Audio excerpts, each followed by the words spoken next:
My dear student, colleagues, and all the viewers, so we're watching this program live from Facebook page, Physics Center, and Astrophysics and Astronomy School and YouTube channel, Pretam Kumar. I would like to welcome you all to our International Physics webinar. Good morning to all.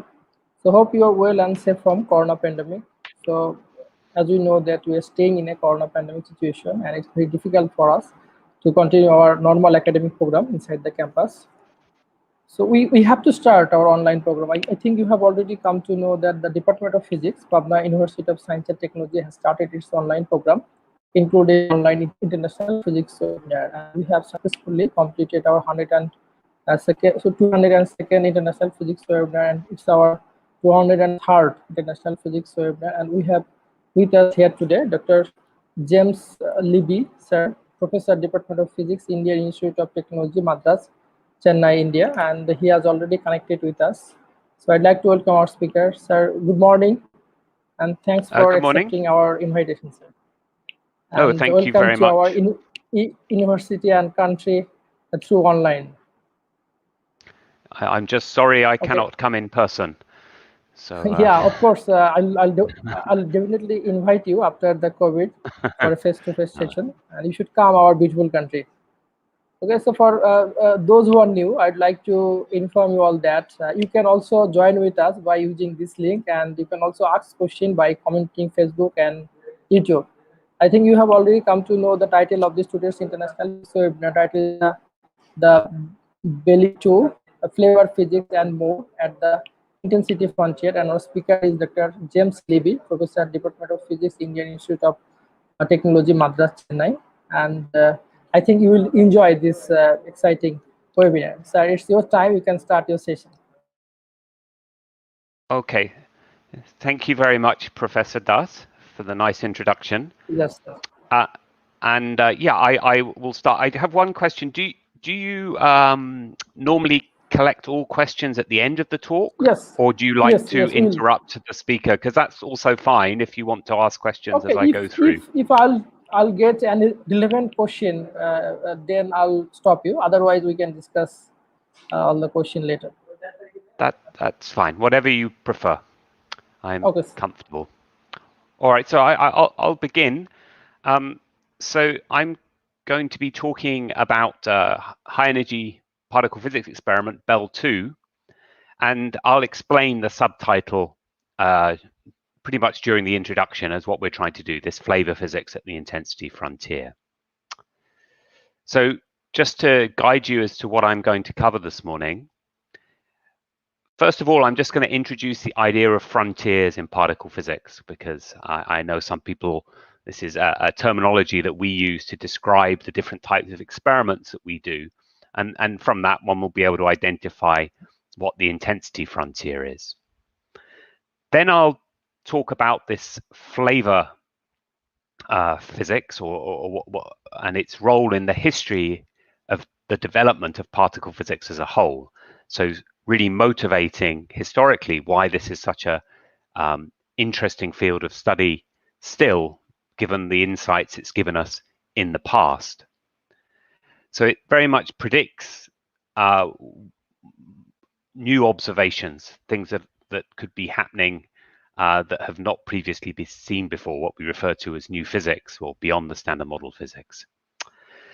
So as you notice, this is Belle 2, so there was a Belle, and to explain fully what Belle 2 is, one has to talk a little bit about Belle, the original experiment, and I'll do that. And also, for those of you who know a little bit about high energy physics, you know that the current focus is at the LHC at CERN, and there's a competing experiment, LHCb, but it's somewhat complementary to what we do at Belle 2, and I'll try and explain that as I go through. Then I'll talk about the specifics of the Belle 2 project, and I'll give some highlights of both the instrumentation, the new detector that we have working, and I'll also show some relatively recent results. Unfortunately, our most recent results are being prepared for summer conferences, which will take place next month and in August, so I can't show you the very latest yet. And then I'll talk about the future. So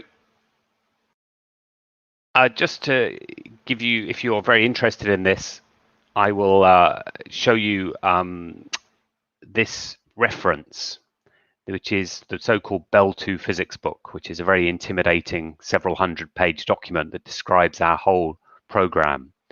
And it's a couple of years old, or 3 years old now, but it contains everything one would ever really need to know about what we intend to do. So for those of you who are interested in reading more, this is the go-to place to begin with.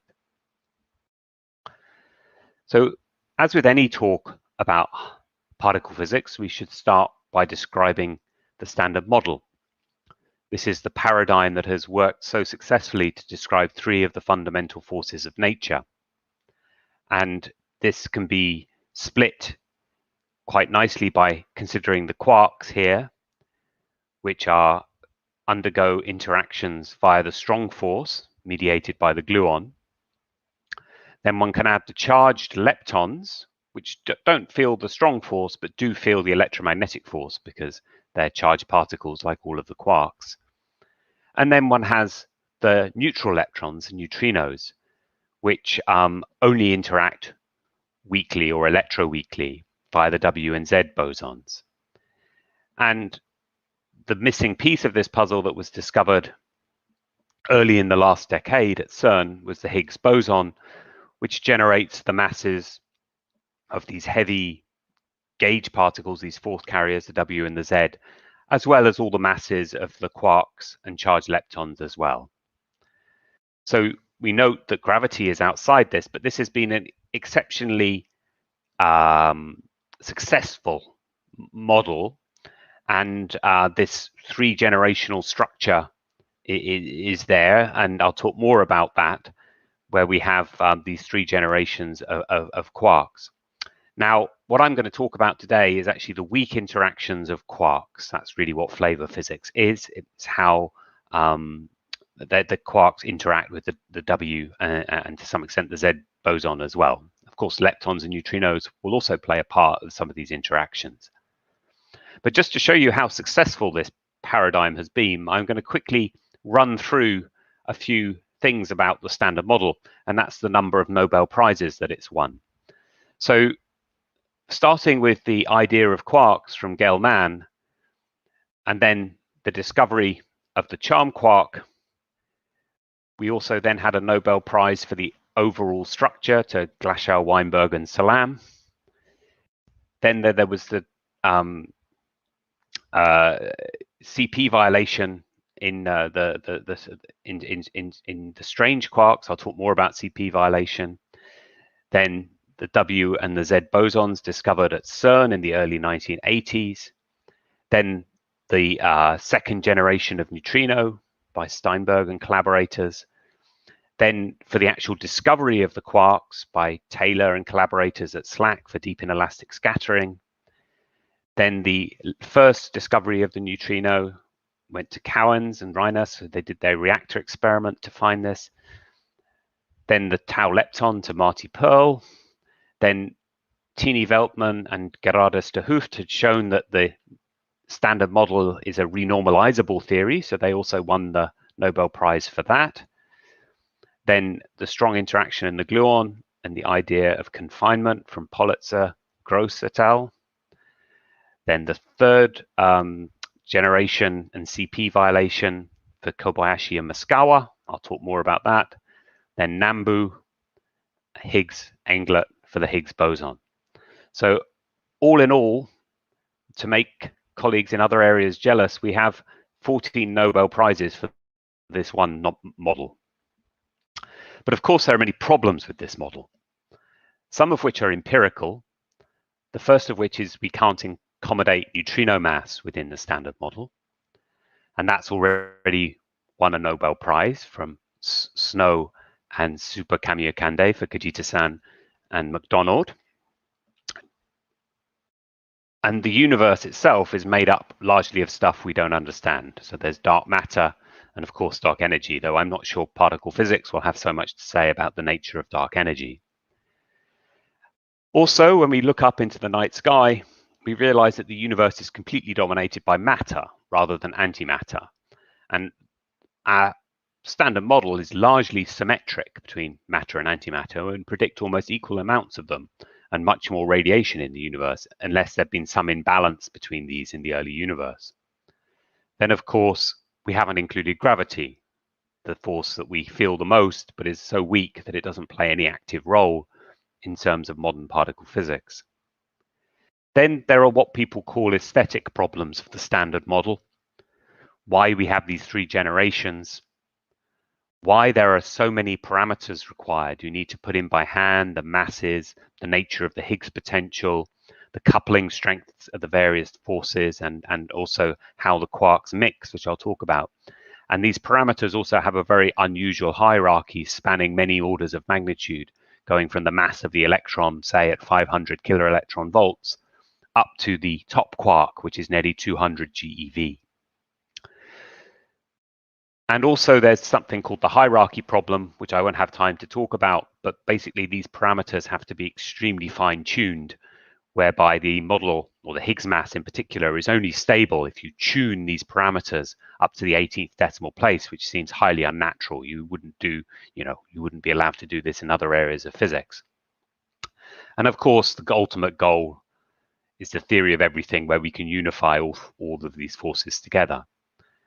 Now, how particle physics addresses these various issues is through these frontiers, one of which is the energy frontier, which is the Large Hadron Collider, where we collide together particles at the highest energies we have managed in the laboratory. And we've searched directly for new heavy particles along that would accompany the Higgs boson and maybe give us some hint of what might lie beyond the standard model. So here is an example of a search for supersymmetric particles done by the ATLAS collaboration at CERN. Nothing's been discovered. These are all limits constraining the masses to several TeV. And it looks more and more likely that the LHC is unlikely to, this LHC will not be seeing any exotic new particles in the near future.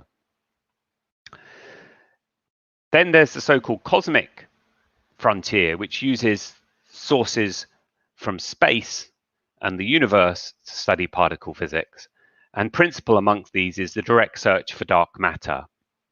So here's a plot summarizing the various limits that come from people looking for these very weakly interacting candidates for dark matter. Again, there are limits. We've not observed a particle candidate for dark matter, but they're pushing down to ever smaller cross sections and covering a wide range of possible masses. So this is the cosmic frontier. And now we move to the intensity frontier. So this is all about high precision, producing many, many particles of a certain type. So here I give an example in neutrino physics from the T2K experiment in Japan that produces muon neutrinos and anti-muon neutrinos that are producing around 10 to the 21 particles from which they can then study. So these are huge numbers of particles which are then studied to try and determine very small deviations from what we would expect. And that is where the Belle 2 experiment fits in. It is an intensity frontier experiment.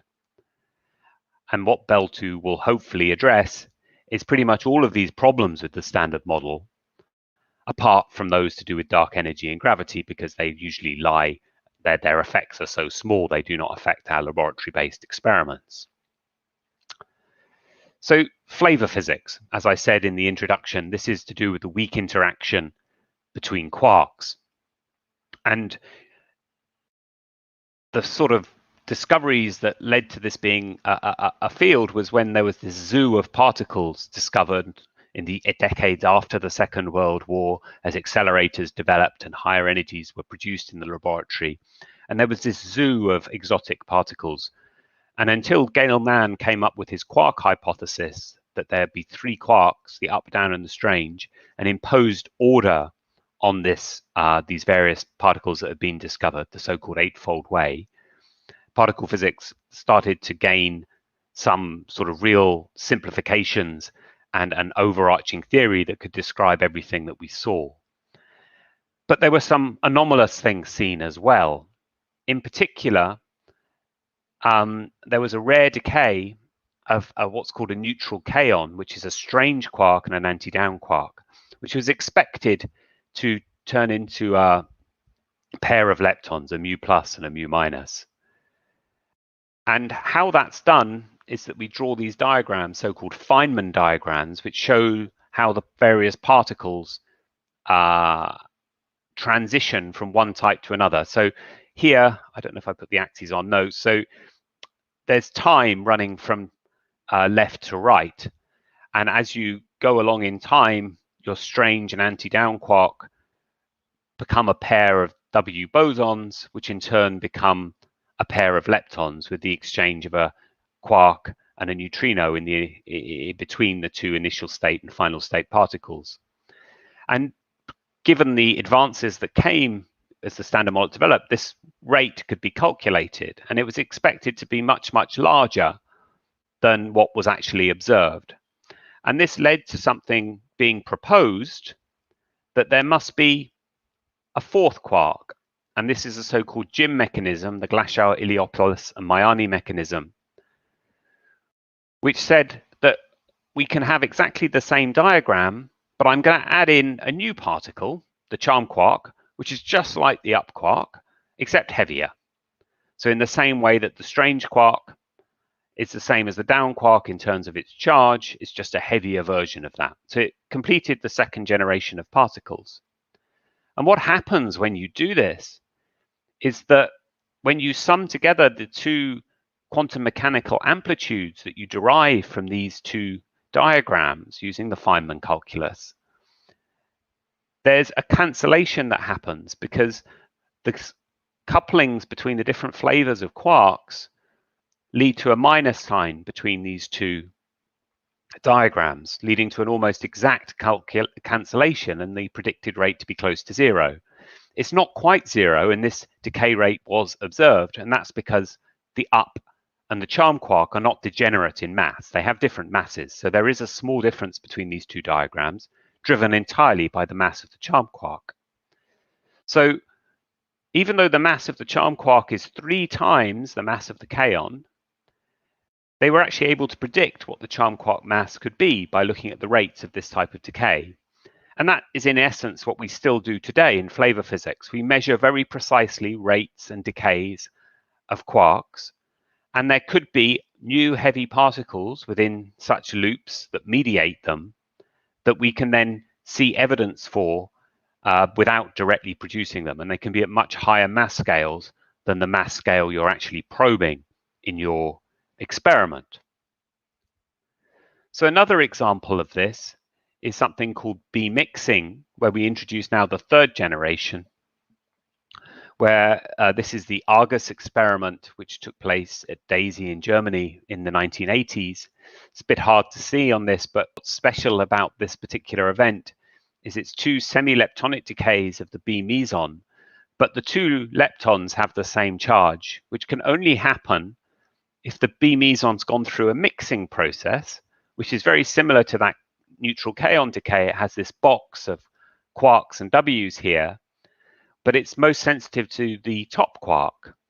It sort of drives this, and the top quark had not been seen at this stage, despite newspaper reports otherwise, because it thought it had been discovered at CERN, and it predicted, given this rate of mixing being much more than expected, that the mass of the top quark had to be very, very heavy, had to be larger than any energy that could be produced at that time in the laboratory, it had to be greater than 50 GeV. And it took another decade or more for this to be discovered at Fermilab. So now the final example I want to give of flavor, which then leads me on to the Belle experiment and what we do today at Belle 2, is the so-called CKM matrix. So those factors that I showed you in the neutral kaon decay diagram arise from the so-called quark mixing, where the couplings between the up and the charm quarks and the down and the strange quarks, the so-called weak eigenstates that couple to the W boson, are different to the mass eigenstates that you're familiar with that make up your mesons and quarks. So you put in this unitary matrix which couples together admixtures of the down type quarks that couple with the up and the charm quark. And this theta c is the so-called Cabibbo angle, and this was used to explain the rates of weak decay. Now, Kobayashi and Muscat proposed a 3x3 version of this even before the charm quark had been discovered. So they decided, oh no, 4 quarks will not be enough. We're going to need 2 more as well, which is an amazing prediction at the time. And they did this because they could explain the observation of CP violation, the difference between matter and antimatter, the thing that will ultimately drive the difference that we see in the universe, that we live in a matter-dominated universe. Something makes matter and antimatter behave differently. And this observation was done by Cronin and Fitch in the 60s. And why you needed a 3x3 unitary matrix is because you now need 4 parameters to describe this, taking out some trivial phases. And there are 3 mixing angles, like the Cabebo angle, but there's one imaginary phase. And this imaginary phase you can show when you study how the weak interaction works, means that there's a difference potentially between a process that involves a quark and an antiquark, and that can lead to CP violation. And this ability to couple between the generations of quark, here VUB and VTD are coupling together the first and the third generation, but they're very, very small. And this whole hierarchy is an example of these aesthetic problems in the standard model about why we have these seemingly random numbers that are being used to generate the couplings between the different generations. So this is all still a mystery as to why we have this structure, but that's how it works in the standard model. Now, to talk a little bit more about this CP violation effect, I need to introduce something called the unitarity triangle. Now, this is based upon that CKM matrix that I just showed you. But now you write your 4 parameters in a specific way, the so-called Wolfenstein parameterization, where you have this lambda parameter, which is just sine of the theta Cabebo, and then you have 3 more parameters, a, rho, and eta. And you notice these rho and eta terms only appear in these first and third generation coupling terms, here VTD and VUB. And it's bringing in this complex phase. These are complex numbers here. Now, this was done because all these parameters are roughly of the same order. So lambda is around 0.22, the others are all around unity. And so this naturally gives you the hierarchy in terms of the size of the parameters, that those upon the axis of this matrix are order 1, and then you move away, they're lambda, lambda squared, and lambda cubed for these very small VUB and VTD. And of course, there are higher order terms in this expansion that we're missing. So how we create this unitarity triangle is we know we conserve the number of quarks, so we make a unitarity condition between the first and the third columns. And what that means is that the sum of the multiplications of the terms in these 2 columns, well, this column and its conjugate, has to give you 0 so that one gets back the identity from the unitarity condition. And these 3 terms are just 3 complex numbers. And so you can write these as vectors in your Argand plane. They're just complex numbers. And because they sum to 0, they form a triangle. And this triangle will have various angles between the sides of this triangle. And the apex of this triangle, because it's in the complex plane, will tell you how much CP violation there is within the standard model. And there are various parameters. There's descriptions of these. In Japan, we like to call them phi1, phi2, and phi3. In Europe and the US, they're beta, alpha, and gamma. But it doesn't really matter. It's the same underlying physics. And you can study these angles and measure the amount of CP violation. And with CP violation generated in this way, that confirms the Kobayashi and Muskawa mechanism in the standard model. So now I get to the Belle experiment. It operated for just over a decade between 1999 and 2010. And what it did was collide together electrons and positrons at the so-called upsilon 4s resonance, which is a combination of a B quark and anti-B quark that then decays almost 100% of the time to just a a B and a B bar. So either a B0 and a B0 bar, or a B plus and a B minus, each of which contain a beauty quark. Now, there was an asymmetric energy, which was a special feature of this experiment, so that the Bs are boosted in the laboratory frame, and hence exploiting time dilation, you can make time-dependent measurements because these Bs are moving rapidly in the lab frame, so their clocks run slow, and so they decay after they've traveled some macroscopic distance, which you can measure.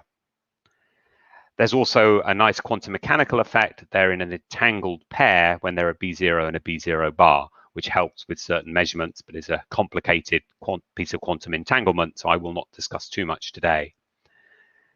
And the experiment itself is very much like a miniature version of those experiments you see today at CERN. It's just considerably smaller. It has all the parts inside it that one normally expects to have a particle physics detector to contain. It will have a magnetic field and then track charged particles to measure their momentum. It has a calorimeter to absorb photons and measure their energy. And then it has a filter outside which absorbs all the rest of the particles, and just muons and of course neutrinos will escape the detector.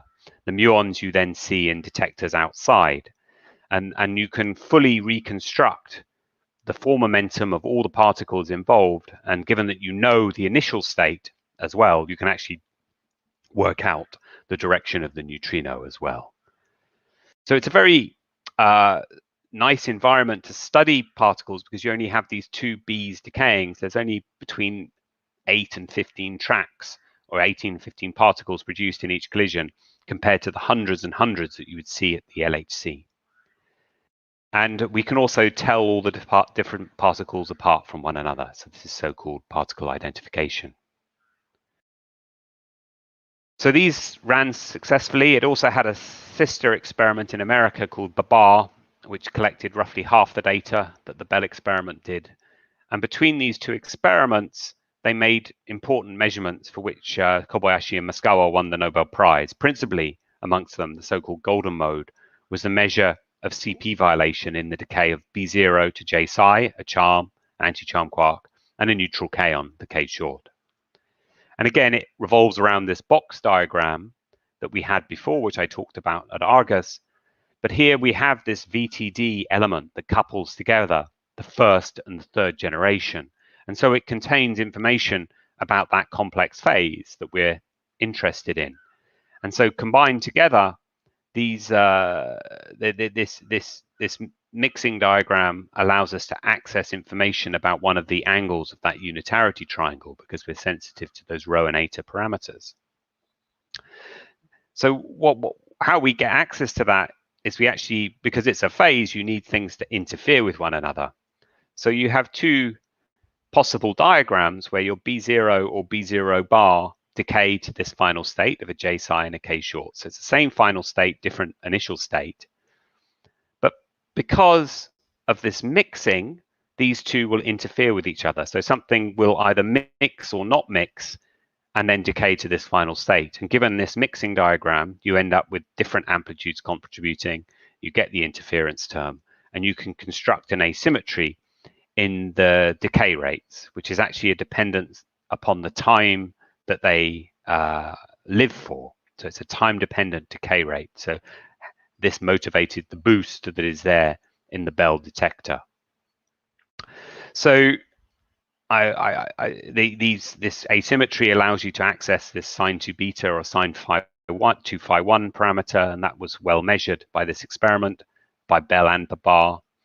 And how this happens in this boosted frame is your B0 and B0 bar fly out from the interaction point. One of them decays to your final state of interest, the so-called CP side. And then on the tag side, you tell whether it was a B0 or a B0 bar that accompanied it. And by knowing what it was born as and what it decayed as, you can measure this asymmetry. And so what you get is this sinusoidal pattern in the number of B0s and the number of B0 bars decaying at a certain function of time. And this oscillatory form or the amplitude of this oscillatory form tells you the value of sine 2 beta. And this plot on the right-hand side just shows the evolution over the running of Belle and Babar, how it shrunk down in terms of the uncertainty on this parameter. So what we're trying to do today in terms of the unitarity triangle is we're trying to measure ever more precisely the values of the various sides and angles of this unitarity triangle. And there are various ways to do this. And this is a very rich environment in which to try and find these small discrepancies between the standard model prediction and possibly new physics-induced effects, because we have large numbers of B decays and also in complementary processes, and so we can make whole sets of measurements. And how I've set aside, this is the same Argand diagram showing the unitarity triangle now, but the lower one involves diagrams that contain this box, and the upper one decays that only have a W in them. They don't have any loops at all. So this is really standard model like the upper one. This lower one could have new particles within this box, and they could be of an order of many TeVs, energies above that can be seen at the Large Hadron Collider. And so by measuring very precisely in all these different modes, one can get different estimates for this apex of the unitarity triangle. This is the current measurements of this red and yellow blob at the top here. And you see that the precision is much better in the loop diagrams than the so-called standard model-like. And one of the big goals of Belle 2 is to improve the precision here. And we have good reason to believe that we can achieve this given the success of Babar and Belle in their first periods of running. They discovered CP violation in the B sector. They discovered many other processes. They saw evidence for mixing of charm quarks. They found exotic hadrons, which I have no time to talk about. And the Nobel Prize is awarded in 2008 because of the observation of CP violation in the B system and the confirmation of this Kobayashi-Maskawa mechanism to describe CP violation in the standard model. And I'm going to just draw your attention to this excess in B to D star tau nu, which I'll come back to later in the talk. This is an area of much excitement because it's potentially a place where new physics might be showing its self in current Flavour experiments. So Belle 2 is essentially, you can't have too much of a good thing. It's going to collect 50 times more data than the Belle experiment, so 50 inverse attobahns of integrated luminosity. But the question always is, there's an experiment at CERN, very successful LHCb, that's already doing this. So why do we need another one? One is a purely scientific, that if we see new physics, which is a possibility at the moment in Flavour physics, one's going to need the results corroborated by independent experiments. That's a general reproducibility that one needs to see with any scientific discovery. But there are also a range of advantages, which are rather detailed particle physics specific things. But essentially, the Large Hadron Collider has incredibly high rates, and Belle 2 has incredibly high luminosity to compensate. But because the rates are high, because it's a strong interaction in the initial state between two protons, there are many, many backgrounds. And that means you can't select all events. And this is, so the efficiency is somewhat lower.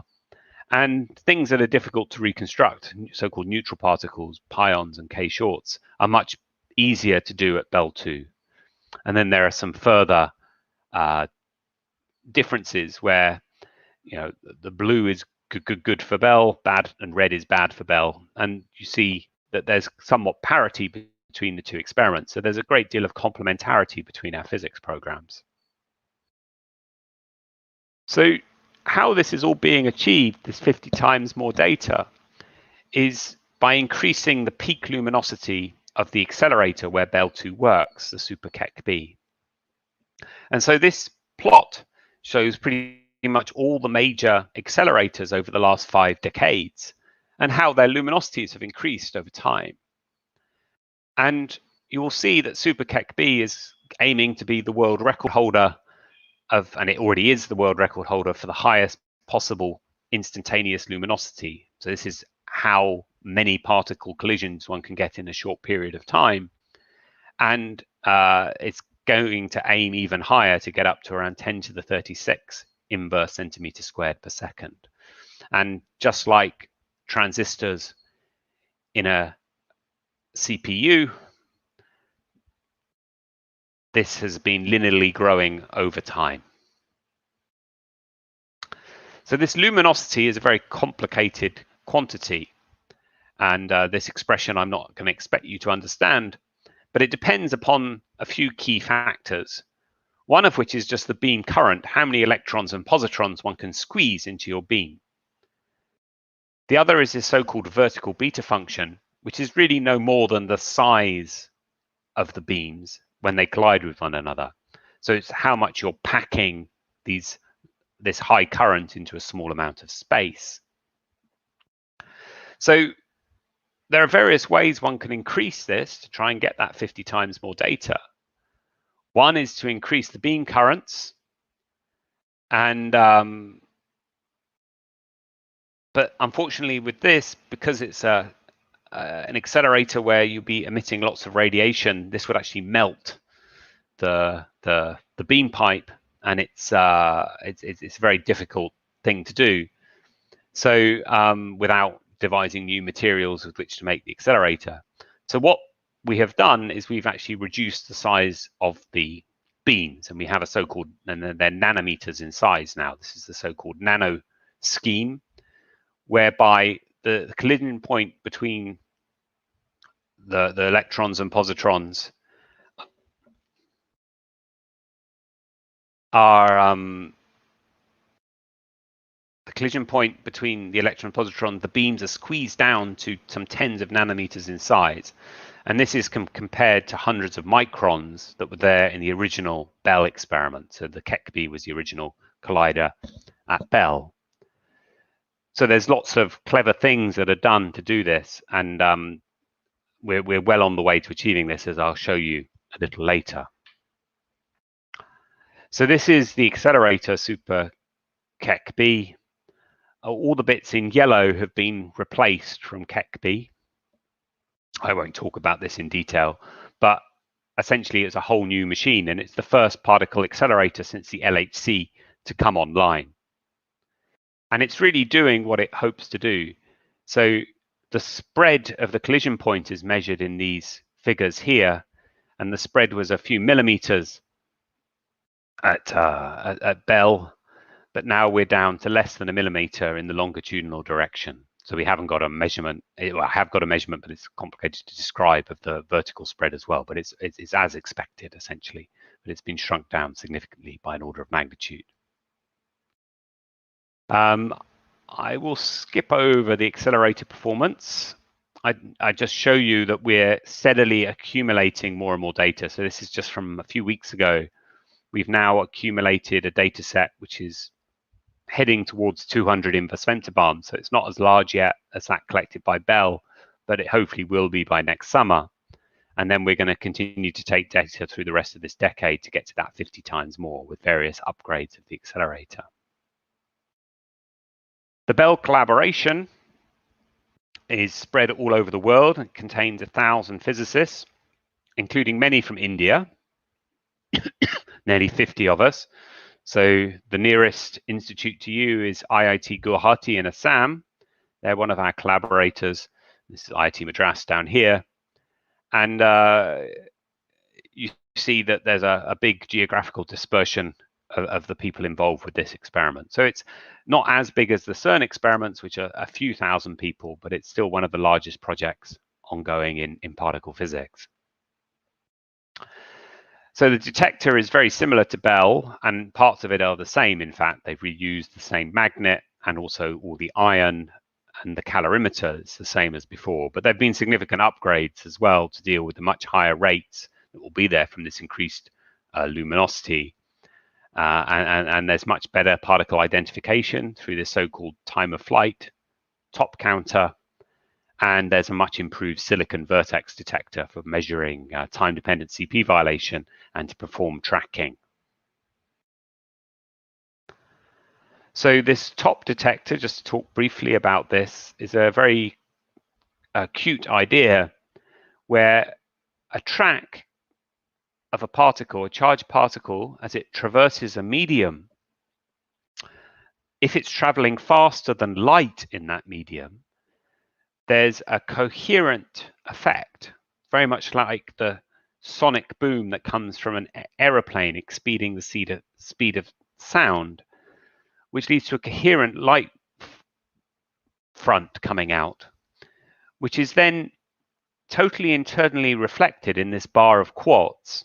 So it's like completely clear and has very good clarity, and it's internally reflected. So what you see here in these red and green lines are the photons bouncing around inside this quartz bar, and they bounce back to be detected by an array of photomultiplier tubes.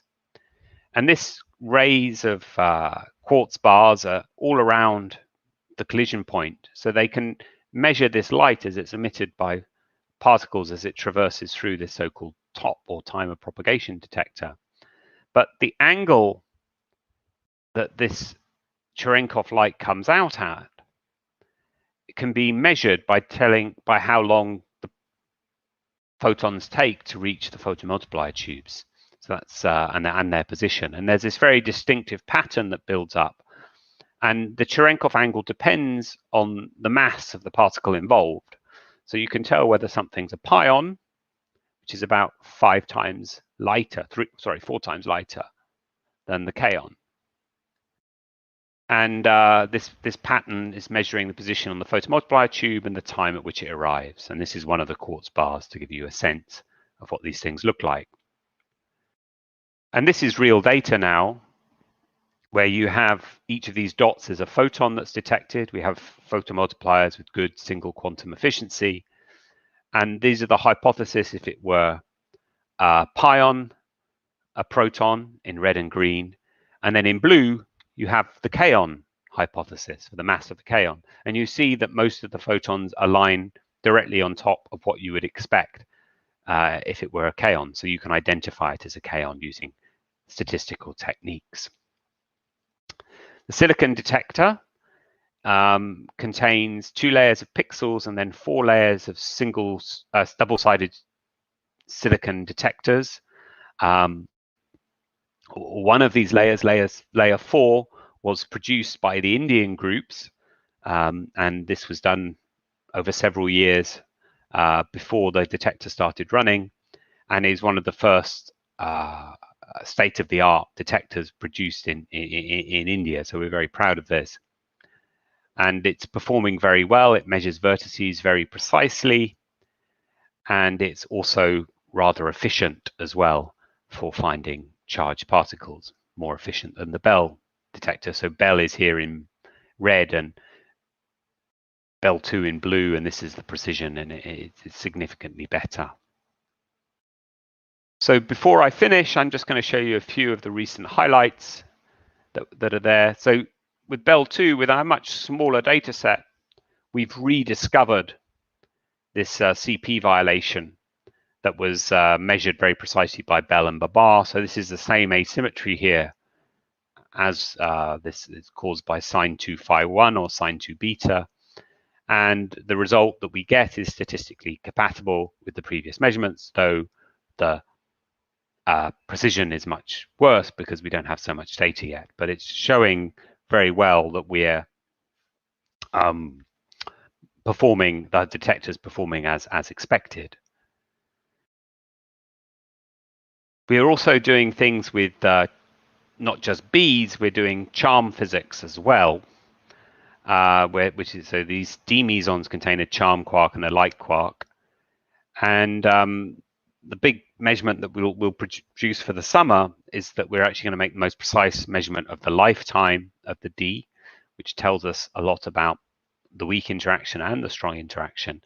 And this is the so-called decay time distribution. So the d traveled some distance prior to its decay, and from this you can measure its lifetime. And there's various Indian involvements with these measurements. So this is just an example to show how much we've improved compared with Babar and Belle in terms of the silicon vertex detector. So superimposed here are the results from Belle and Babar, and this is all to do with the smearing out of this distribution is all coming from the relative precisions of those new detectors that we have. Now moving to the last topic, which was this B to tau, B to D star tau nu, which I'll talk about as a prospect in a moment. We are also starting to see semi-leptonic decays. Here, these are usually produced just through a single radiation of a W from the B quark, converting it either to a charm quark or an up quark, and these are these two diagrams here. So it's related to VUB, that very interesting CKM element which contains a phase and is related to CP violation. So these are some, again, various measurements to show how this is all data. We can show the spectrum of the energy of the leptons being produced, and it agrees well with the Monte Carlo, from which we can actually see the VUB decays, or VUB sensitive decays. And we are also able to measure parameters related to the hadronic effects going on inside the B. And these are leading to better and better measurements now of the parameters related to the semi-leptonic decay, which will feed into one of our key measurements for the future. So if anyone's interested, I can talk about the details of this, but as this is not a dedicated particle physics talk, I won't go into the details of these measurements. So just to give you a sense of the longer term, our plan is to take data for another 10 years and slowly accumulate more and more data as so that's the blue line, and then the red line is showing how the instantaneous luminosity will increase over time. So we're currently on target here. We're somewhere down here in 2021, and we're starting to get luminosities close to 10 to the 35, and we're going to keep working up towards this target over the next decade. And key to this is to squeeze down this beta function parameter, which is basically the size of the beam. We're currently still 3 times larger than we hope to be in the end. So just as a physics prospects example, and to link back to what I was just talking about in terms of semi-leptonic decay, something that's very exciting at the moment is this potential difference that's been seen between semi-leptonic decays to muons and electrons compared with semi-leptonic decays to tau, this third generation lepton. And this tests something called lepton universality, which is priced into the standard model, that the electron, muon, and tau couple exactly the same way to the weak boson, so the W boson. But if you replace the weak boson by exotic particles not within the standard model, such as a charged Higgs, or this particle known as a leptoquark, which has properties of both leptons and quarks. So here it transitions a B quark into a charged lepton, hence the name leptoquark. You can get the same final state. So this is actually quite sensitive to these possible new physics effects. And it also provides a very clean observable we can measure when we measure the rate d tau nu compared to the rate of beta dl nu, where L is an electron or muon. And this ratio, all theoretical uncertainties related to the hadronic effects or the QCD pretty much cancel out. So this can be determined in the standard model very precisely to like 1% or so. And you can do this for both a D or a D star in the final state. And there's been anomalies here for a very long time. And at Belle, and Belle 2, we exploit this reconstruction that we have, or this initial state we have, where we have 2 Bs. So we can fully reconstruct 1 B, hence know the kinematics on the other side. So all the neutrinos coming from the tau decay and the B decay, we can see all that missing energy. And then we use various features of the events and use machine learning algorithms to do this, to separate them out. And our signal here is this small red part in terms of one of these machine learning variables, which takes together a load of observables about the event. And then we just, because we've reconstructed everything, we expect no additional energy in our calorimeter. So all our signal piles up here at 0 energy, apart from the resolution effects extending to larger energies. And you can see that we see a clear signal of the red above this blue background coming from various different things. And so this allows us to measure this ratio R to D star, or an R tau nu and R to D tau nu. LHCb also do this, so it's an example of our complementarity, and they use the very good vertexing they have. I won't talk about this, but they're seeing a similar effect. So here, one has the standard model prediction as the cross here, and then the various measurements have been made over the years, and they average together, give this red circle. And there's around a 3 standard deviation, around a 1 in 100 chance that this is not compatible with the standard model. And a big goal of Belle 2 is so that we collect enough data, around 5 inverse autobahns in the next few years, so we can check to see if there's some new physics contribution here, something like leptoquarks. So Belle 2 does this by reconstructing many more D final states. Again, we exploit machine learning to do this. And we were reconstructing already many Bs. This is some of our latest data here, which can be used to tag the semi-leptonic decay, such as B to D and B to D tau nu and B to D star tau nu. So this little yellow dot is what we expect many years' time, but you can see we'll be able to definitely tell whether there's some significant difference between these two, between the standard model and their measured value. And the only reason that could be is if there's some new physics contributing to the decay. So there's much, much more that Belle 2 can do. There's better precision on this unitarity triangle. In particular, we can measure this angle, another angle, phi 3, to around 1.5 degrees. It's similar to LHCb, so it's again complementarity. And we can measure the magnitude of VUB through these semi-leptonic decays to around 1%. And what we will do is try and improve the precision. So just flicking between these two, this is today, and this is what we expect. 2026 is a bit optimistic now, but by the end of the decade, we should be able to measure this region very precisely. This also relies on some theory inputs as well, I should say, but it shows how precisely we can measure things. And also you note here, this is drawn in a way such that your tree level measurements are away from the loop level. So this kind of discrepancy would again tell us something about beyond the standard model physics. There are many other rare decays, which I don't have time to talk about, and they're all measured precisely. And we do time-dependent CP violation in modes very sensitive to new physics. And we also do tau physics, which I haven't even talked about. So the charge lepton flavor violation, again, something that's not at all predicted in the standard model. We'll set some of the most precise limits on that, from tau decays to a muon and a photon. So yeah, this is an example of some tau physics that we've done. This is a measurement of the tau mass that came out last year. All right, so I've taken almost 1 hour now, so I'll just conclude. So in the first part of the talk, I just described what the intensity frontier is and how it's one of the 3 prongs that we use to try and tackle the problems of the standard model. Then I've talked about flavor physics, why it's played an important role in the development of the standard model, and how Belle 2 will carry on that tradition in the next decade, hand in hand with the complementary experiments at CERN, LHCb. So thank you very much for your attention. I'll be happy to answer questions now.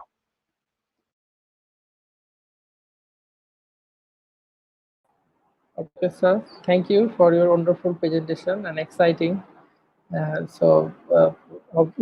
have learned a lot of things about the Belle experiment, Belle 2 experiment. So we have got few questions in inbox and in comment section. So if you allow, we can start our discussion session.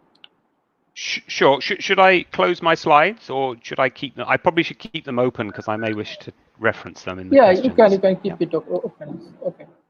So the first question, what is the mixing of charm quarks? So let me.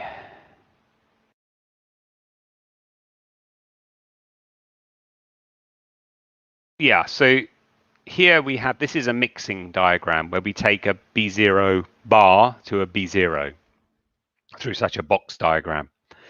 So a charm mixing is where I replace the B quark with a charm quark and the D quark with an up quark. So I have now what it's called a D0 here. And I essentially have a very similar diagram, except I don't have the top charm and up. I'll have the beauty strange and down here in the box. So it's exactly the same diagram in the standard model. It's just different particles. And that leads to the transition of a D0 bar to a D0. And this happens at a much slower rate than for the Bs because of the masses of the particles involved in the loop. Because you don't have the top quark anymore, it happens much more slowly. So it took a very long time for us to observe this. And it was first seen by a combination of Babar and Belle measurements.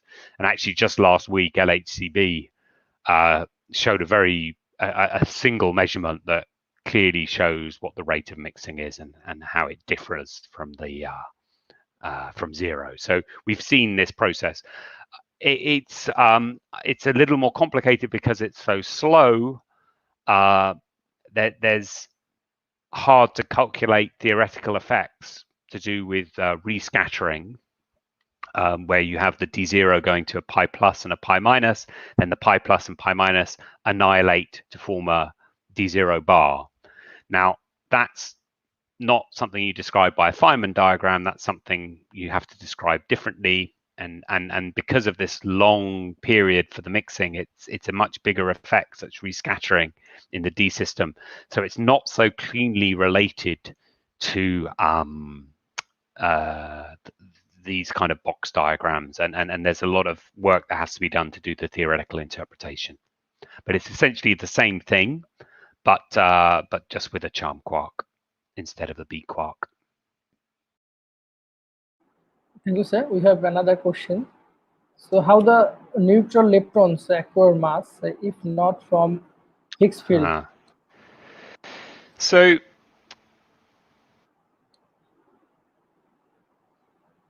the simple answer is we don't know. We aren't entirely sure.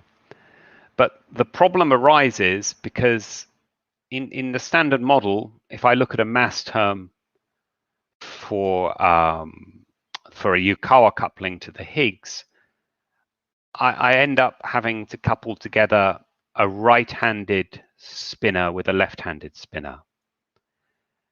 And this can all be done for the charged leptons and the quarks because they have a left-handed and a right-handed partner in the standard model. But the problem in the standard model with this kind of mechanism is that the right-handed neutrino is not there. Or from all experiments that have been done, we only see left-handed neutrinos and right-handed antineutrinos. So if one introduces a right-handed neutrino, this creates a problem because there certainly isn't one that's degenerate in mass with these very light neutrinos that we see. So this is got around by proposing new mechanisms to generate the mass. And principal among these is to say that the neutrino is a Majorana particle, such that it's its own antiparticle. And this is possible because it's neutral. So when you have its antiparticle, it doesn't change sign. So you can have that the neutrino and its antineutrino are the same. And you can then introduce a new mass term into your Lagrangian, which doesn't violate any gauge symmetry or whatever. And you keep the Dirac term as well. And then you use this, you use this new term and something called the seesaw mechanism to generate an extremely light left-handed neutrino and a very, very heavy right-handed neutrino, which is beyond the standard model particle. But this so-called seesaw mechanism is felt to be the most likely way that we generate the masses of the neutrinos, and it also naturally explains why the neutrinos' masses are so much smaller than any of the other fermions in the standard model. So if you're interested in that, I suggest you look up Majorana particles and the seesaw mechanism. I don't talk about neutrino physics here, so I don't have any slides to show you. Thank you, sir. We have another question. So what is the lifetime of B meson? It is 1.2 picoseconds, approximately. So once you have a B meson moving with a few GeV, you can do your calculation of the time dilation and the average flight distance that you might expect, and you'll find it's some hundreds of microns to a millimeter. It's actually much more at LHCb, and at the LHC, it would be centimeters, up to a centimeter or so there. Okay, so that's why we can see this displaced vertex from where they're produced. They fly a macroscopic distance before they decay. Thank you, sir. Can I just say that that's due to this hierarchy of the elements in the CKM matrix. It's due to the fact that VCB depends on a lambda squared sine squared theta Cabibo already. So it means that the coupling is quite small, and that generates a longer lifetime. Okay, sir. So we have another question. So what is the luminosity and particle collision rate of super KEKB accelerator? So luminosity.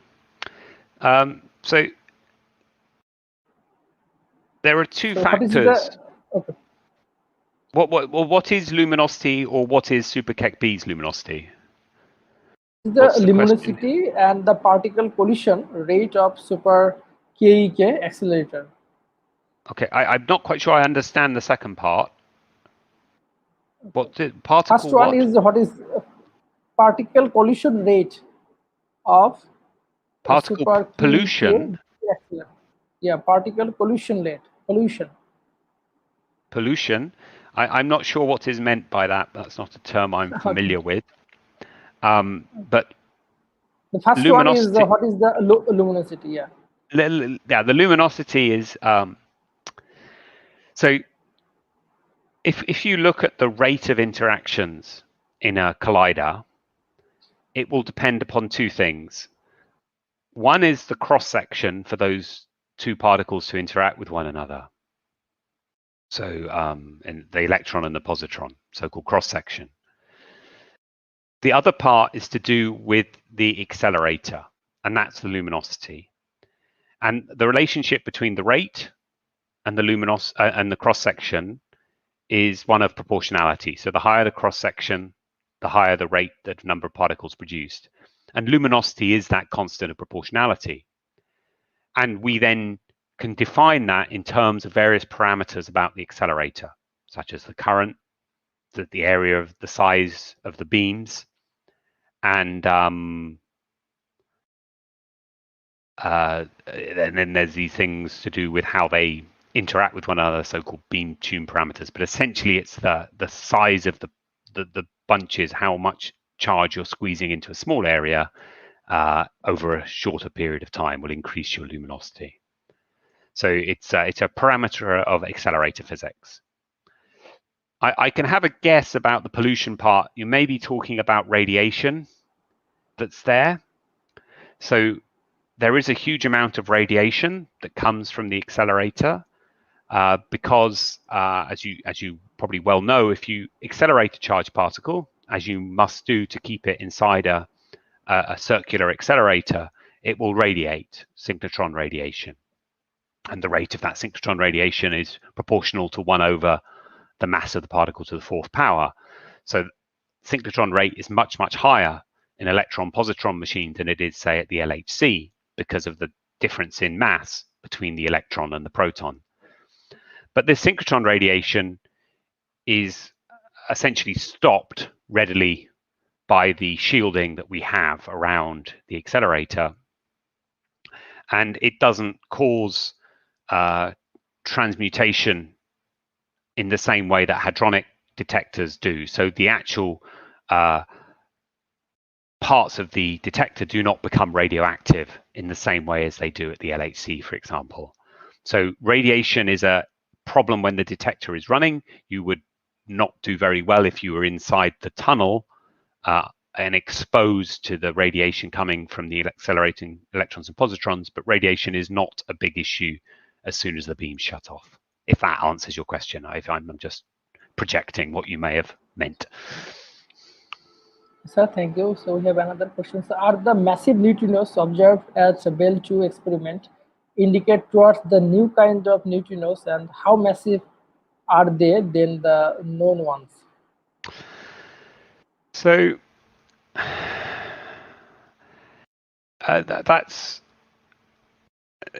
there are many different theories put forward as to what the masses should be of the right-handed neutrinos. There are some constraints that they have to be very, very heavy so that they don't form a considerable part of the dark matter. But we are talking of things, I think, around 10 to the 15 GeV. So a few orders of magnitude below what's called the Planck scale. That's when gravitational effects play a part as well, which is around 10 to the 18.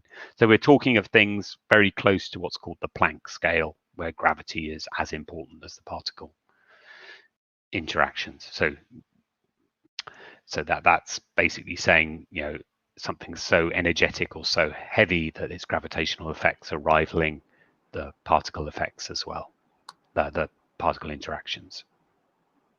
Thank you, sir. So we have another question. So what are the quantum numbers, representations, and charges under the standard model and masses PD etc. of the possible LQs?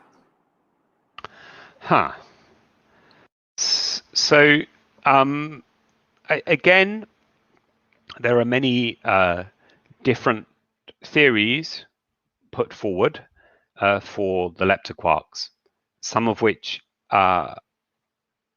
fit the data, and some of them don't.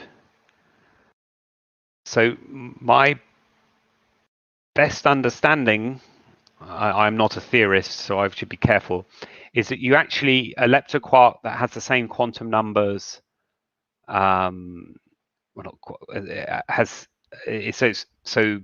it would be similar to the W in terms of its spin. So you're expecting a vector particle, okay?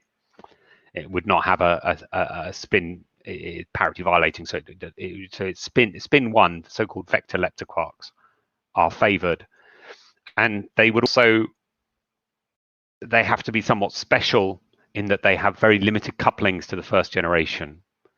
So they are not universal leptoquarks. They are ones that only couple to the second generation, and their couplings to the first generation are made very small or zero.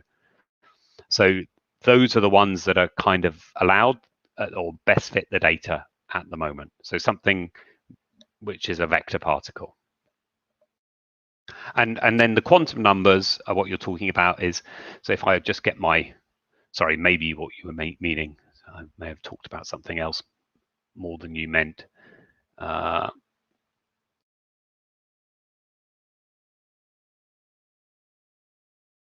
There's my picture here. Yeah. So here, the leptoquark would be more likely to couple to the tau here. So you'd have B tau type leptoquark coming here. So the B quark and tau are coupling at this side. And then they, of course, mix in the same way that the quarks mix to then be coupling to a charm quark, second generation particle here, and then a neutral lepton, which could be of the second or third generation. Okay, so they're carrying all sorts of quantum. They don't conserve beauty and charm, for example. They don't conserve lepton number, but they have different rates of coupling to a B and a tau, and a B and a mu, and similarly to a charm and a top, and etc. So that's how you define them. So you'd have like a little mixing matrix, which will only have elements that couple together the second and third generation. Thank you, sir. So this may be the last question. So did any kind of unknown or undefined identified minute debris observed during the high energy electron positron collision at super KEKB accelerator? Anything?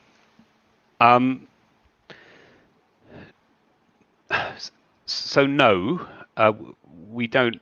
We have not seen anything exotic yet. What we have seen are all things that can be predicted by the standard model. And as our data set increases, we'll be able to measure rates and angular distributions with much higher precision. And then we compare those to standard model predictions. And if any deviation appears, then we'd be able to say we'd seen some new physics effect. So you have to stay tuned. I think probably in 2024, we would probably have some very exciting results, particularly regarding this given decay here. Okay. Sir, but we so have to thank you accumulate the for- data first. Yeah. Okay, sir. So thank you, sir, for your wonderful presentation and discussion session. So I think students and viewers have learned a lot of things about the Belle 2 experiment and about the flavor physics. So thanks again, and hopefully in near future we will arrange another webinar with you. And after the COVID, we will definitely invite you for a face-to-face session. It was a great webinar, sir, and it's my pleasure, sir, to host you in our international physics webinar, sir. No, thank you. Thank you, and they were very good questions, I must say, coming from the audience. Excellent questions. Okay. It's Bye, appreciated. Have a nice day. Thank you. Bye-bye. Bye.